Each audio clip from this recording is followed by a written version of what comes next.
Welcome to Tech Bytes and News, your daily roundup of articles featured in Hacker News. Today we're diving into a seriously eyebrow-raising story from Tom's Hardware about Seagate hard drives in Germany. It seems some customers are getting a bit more than they bargained for. Used hard drives, sold as brand new. Whoa, that's a big deal. Used drives sold as new? What's the scale of this problem? Is it just a few isolated incidents, or something more widespread? Oh, it's way more widespread than you'd think. The German publication Heise.de reported that over 50 readers bought supposedly new Seagate drives, mostly 16 terabytes Exos models, only to discover they had already logged tens of thousands of hours of use. Some even had over 50,000 hours. 50 customers? That's a significant number. And tens of thousands of hours? That's years of use. This isn't just a few faulty drives. This sounds like a systematic issue. Were these drives purchased from a single retailer or multiple sources? That's the really unsettling part. The drives were purchased from a dozen different retailers, some of which are even official Seagate partners. Amazon and Mindfactory were even named.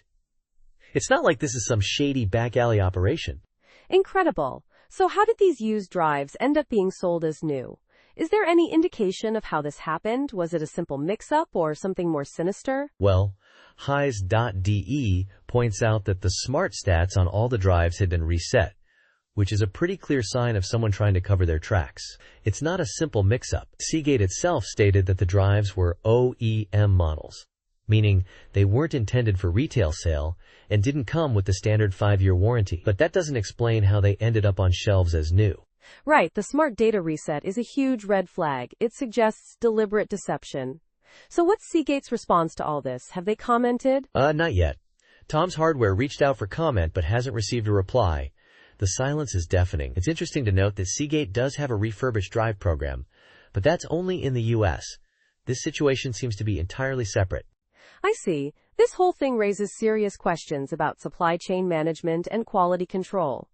It's a major blow to Seagate's reputation, especially considering the number of retailers involved. It's not just a few bad apples. It's a whole orchard gone rotten. Exactly. And the potential for legal repercussions is huge. We're talking about consumer fraud on a potentially massive scale. This isn't just a technical issue. It's a serious ethical and legal one. I'm really curious to see how this unfolds. Me too.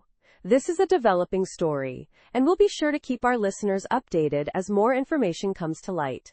It's a cautionary tale for anyone buying hard drives, especially from less reputable sources. Always check those smart stats. Absolutely. And remember, folks, always buy from reputable retailers. Thanks for tuning in to Tech Bytes and News. We'll catch you next time. Goodbye. Bye-bye.